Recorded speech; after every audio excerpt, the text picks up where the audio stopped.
Hello, I'm Jean-Michel Cousteau, and welcome to Stories of the Sea. During the 16th and 17th centuries, Spanish galleons overloaded with gold and silver stolen from the New World set sail back to Spain. But the reef-filled waters of the Caribbean and Pacific Oceans were treacherous and ships frequently sank. To this day, their billions of dollars of valuable cargo and priceless artifacts lay at the bottom of the sea. Famous treasure hunters like Teddy Tucker, Mel Fisher, and Bill Mothers have pursued their lifelong dreams and against tremendous odds located lost treasure ships. They have explored the ocean floor, uncovering gold, silver, and emeralds, including everyday artifacts of people who lived 400 years ago. We'll follow these colorful explorers as they learn how each shipwreck is actually a moment frozen in time. Join us as we search for the treasure of the Spanish Main. When the Spanish landed in the Americas, they carried a sword in one hand and a cross in the other. It was their lust for gold that pushed them halfway across the world. In their conquest of the New World, they launched military campaigns against the native people, sacking them of their riches. The task of transporting their treasures back to Europe was more difficult than its acquisition. The return trip was a perilous journey. The waters of the New World and Asia were dangerous to navigate. Many ships could not escape violent hurricanes, uncharted reefs, and shallow sandbars that sent many to the ocean's bottom. Navigators returning to Spain set course following the Gulf Stream up the Florida Keys. They turned eastward near the island of Bermuda and headed across the Atlantic to Europe. For 200 years, the reefs of Bermuda, which extended as far as 12 miles from the island, have claimed an untold number of ships. Salvage diver Teddy Tucker has been uncovering the remains of Spanish, French, English, and Dutch shipwrecks for more than 50 years. A lot of the shipwrecks on Bermuda Reef were caused by the necessity for the old sea captains to use Bermuda as a landmark. They had no means of fixing a longitude that was to progress them along the ocean towards Europe.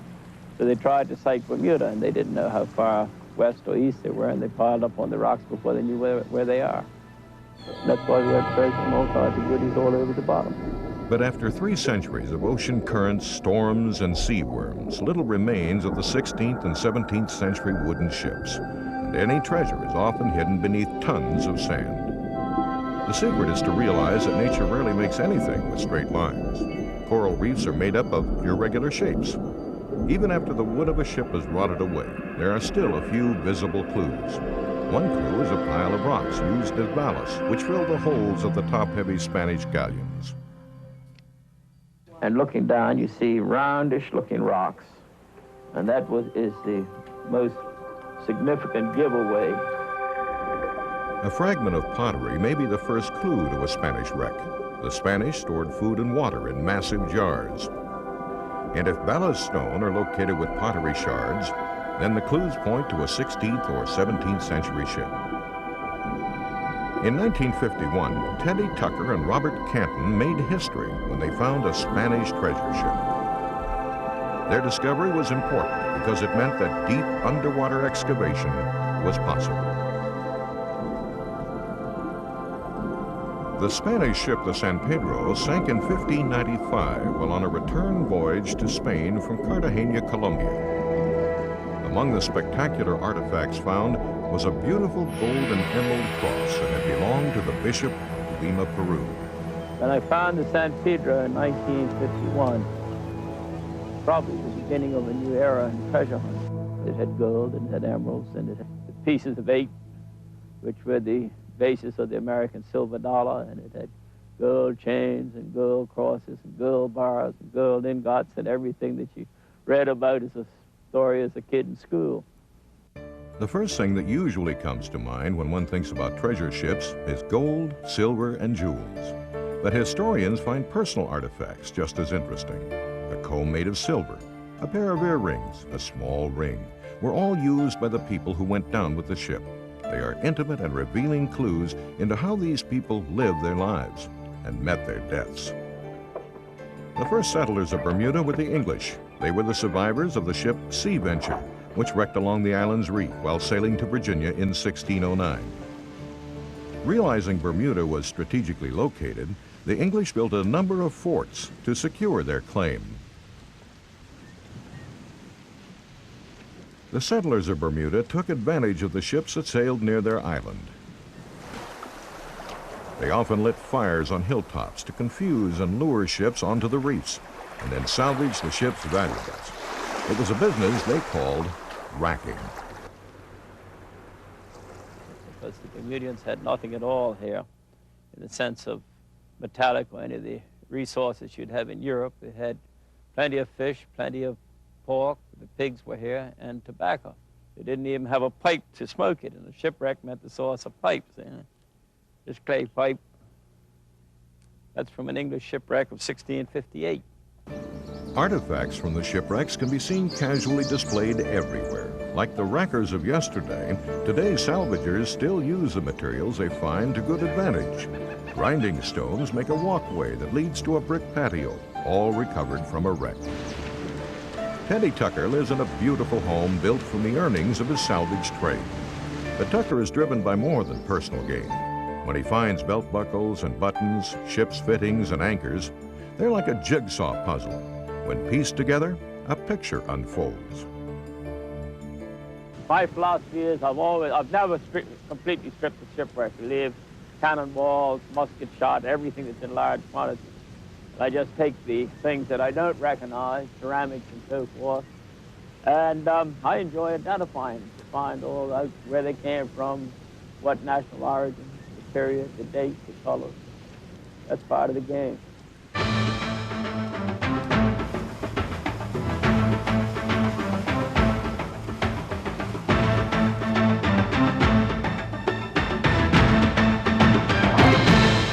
In early September 1622, in the harbor of Havana, Cuba, the Spanish galleon, the Atocha, was loaded for the trip home. Her cargo was largely made up of 40 tons of gold and silver from the mines of Mexico and Peru. There were 265 people on board, families and their servants, merchants and officials, soldiers and priests. The amount of emeralds and other valuables that they smuggled on board is impossible to estimate.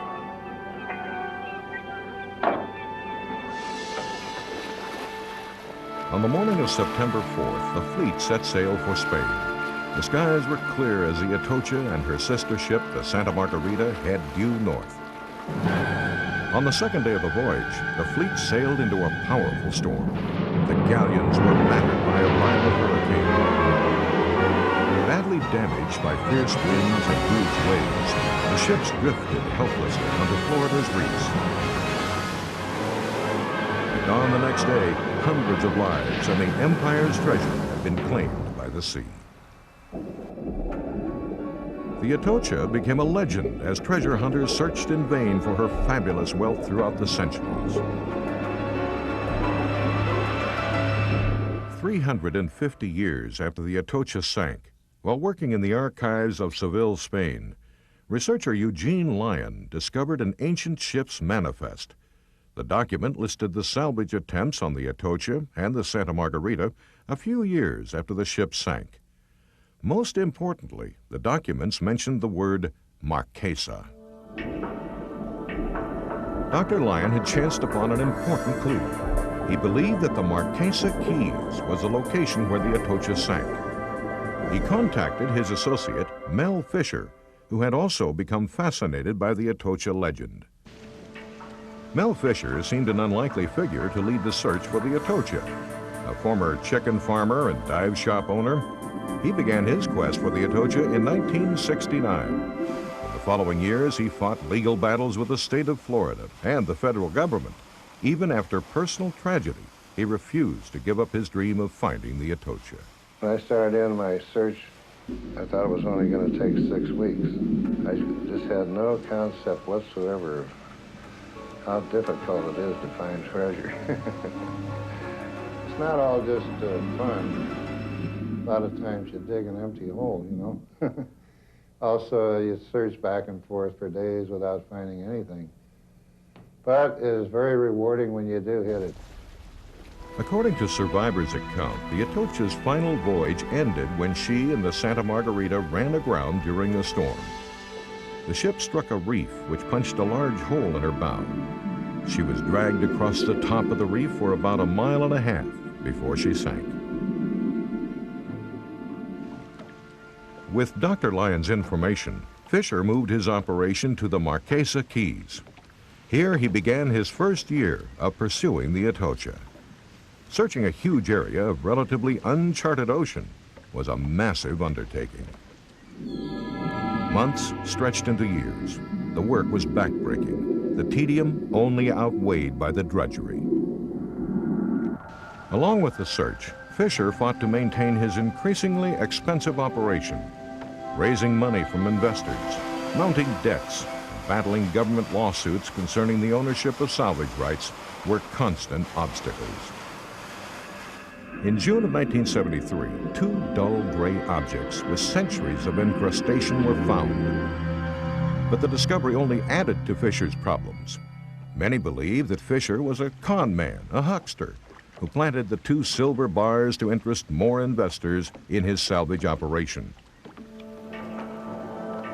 Despite his critics, Fisher continued. Some time later, his son Dirk discovered 9 bronze cannons with inscriptions linking them to the Atocha. Fisher was overjoyed by this new proof, thinking he was finally closing in on the wreck site.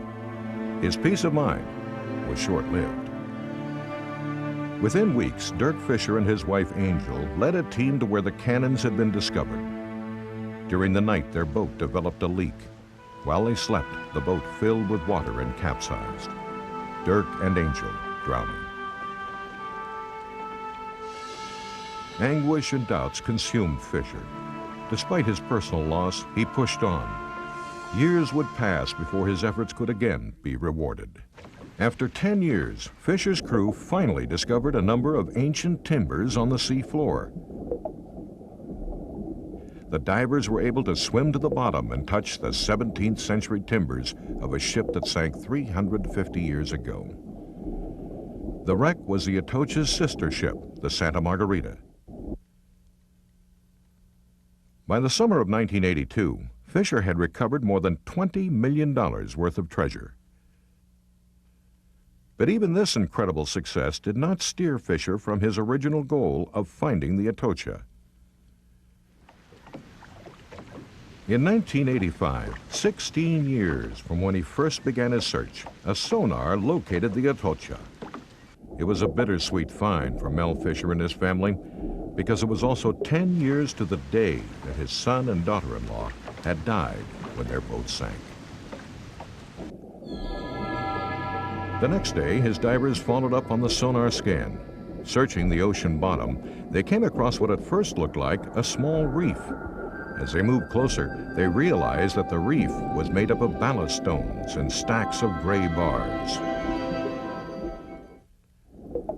After years of hard work, frustration, and personal loss, Mel Fisher and his crew could finally rejoice. His divers had found the mother lode.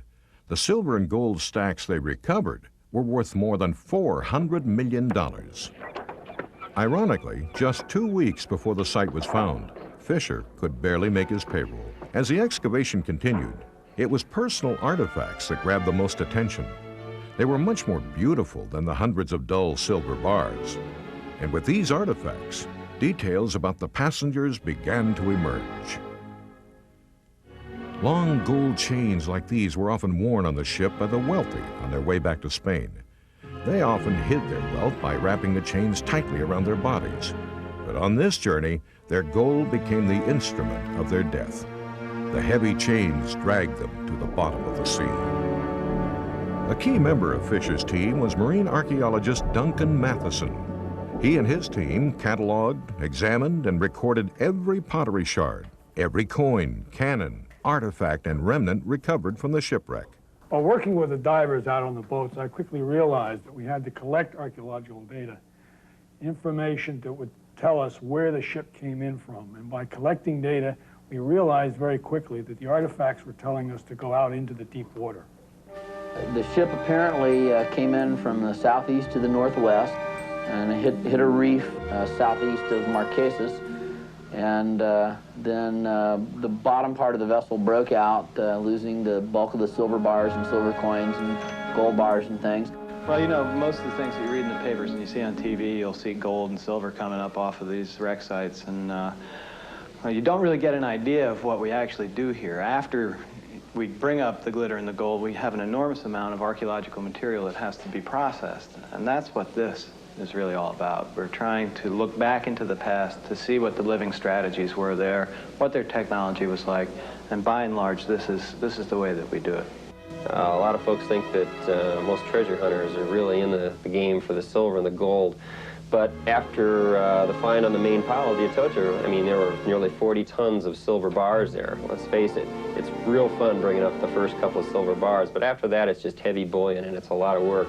We got a lot more excited about finding personal artifacts, things that we could identify with the passengers, examining the wood, looking for defects or craftsmanship in the actual hull timbers that we found.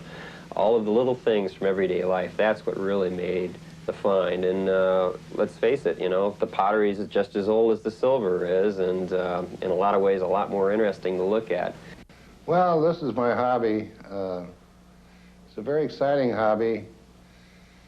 Fun, romance, and adventure, you know, and I enjoy it. Mel will probably be always known as the greatest treasure hunter the world has ever seen, but I like to think of him as a teacher.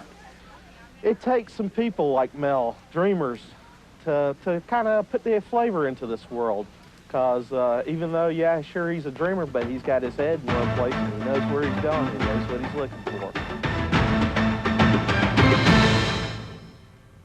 The Spanish Empire was not limited to the Americas. Their influence extended into the Pacific Ocean and Asia as well. The largest ships in the Spanish fleet were known as the Manila galleons. These ships were the supertankers of their time, carrying their trading goods from the Far East to Mexico. Many of these ships disappeared during their voyages without a trace. Bill Mathers, like Tucker and Fisher, was another seafarer who always dreamed of finding an ancient shipwreck. Now, I guess I've been interested in the water, ships and shipwrecks, ever since I was very young. However, it wasn't until 1969, when I went out to the Far East, that I actually started to learn a little bit more about the Manila galleon trade.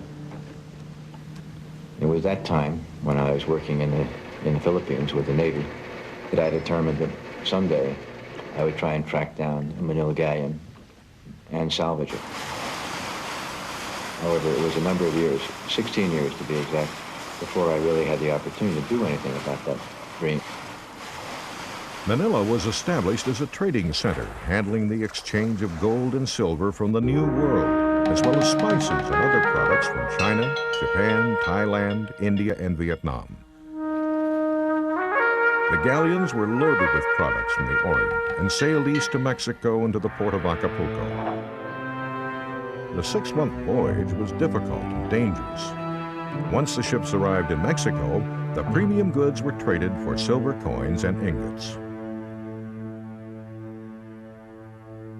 To investigate the Manila galleon trade, Mathers hired 2 maritime historians to examine Spanish archives.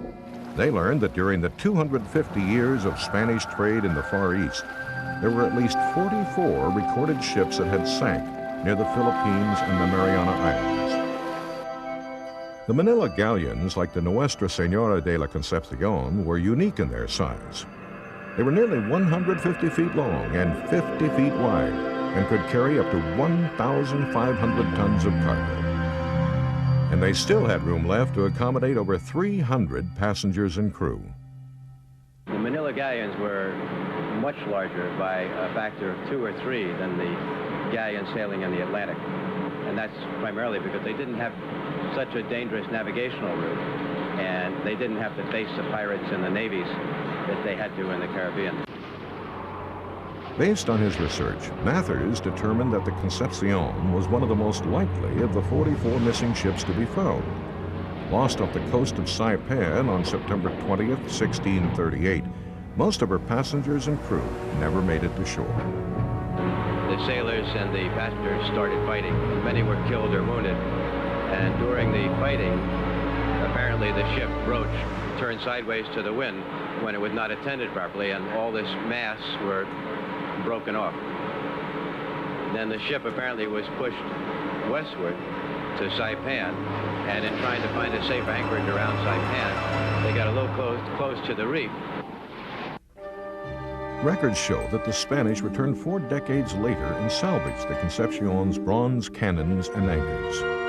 But for the next 3.5 centuries, the Concepcion and her treasure rested on the ocean bottom.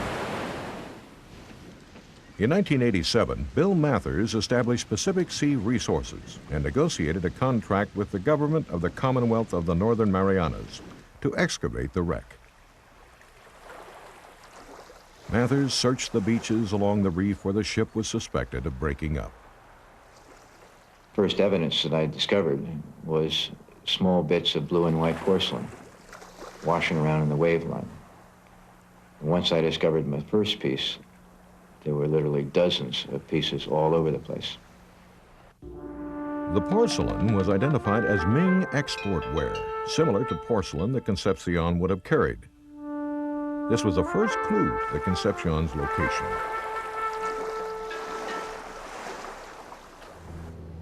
In the spring of 1987, Mathers set up his operation along the beach and began searching for the wreck site.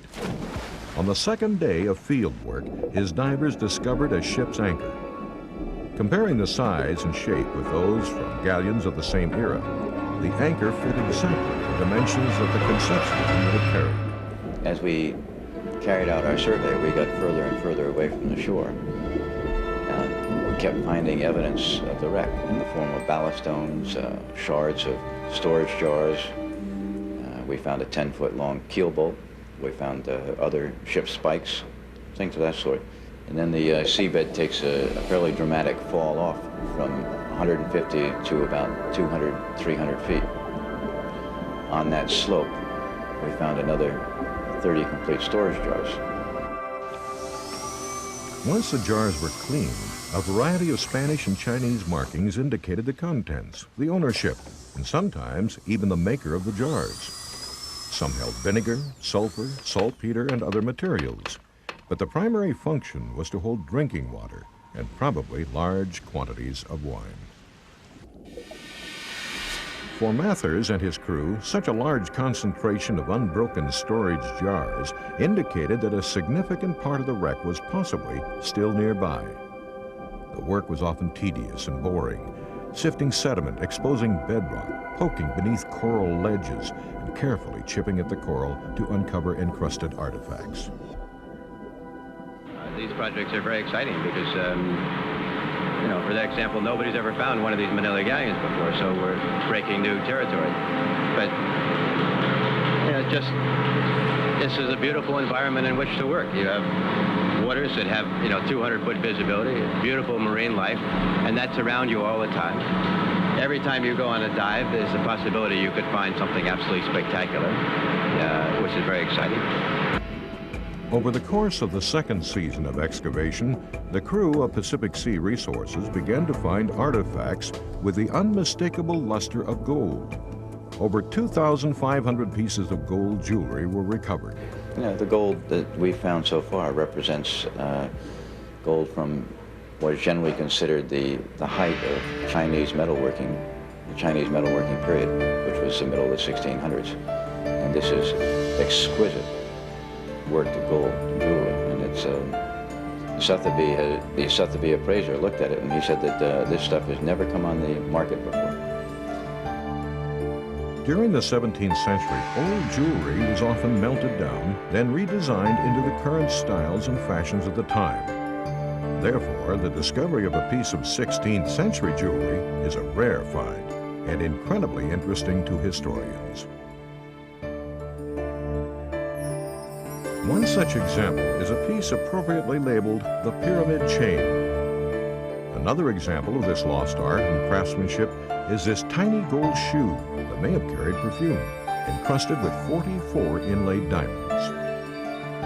Ornate rings, brooches with precious stones, crucifixes are all unique, with no other similar known pieces that survive today. After 4 years of field work and study, Mathers and his team have concluded that the Concepcion broke up along the reef.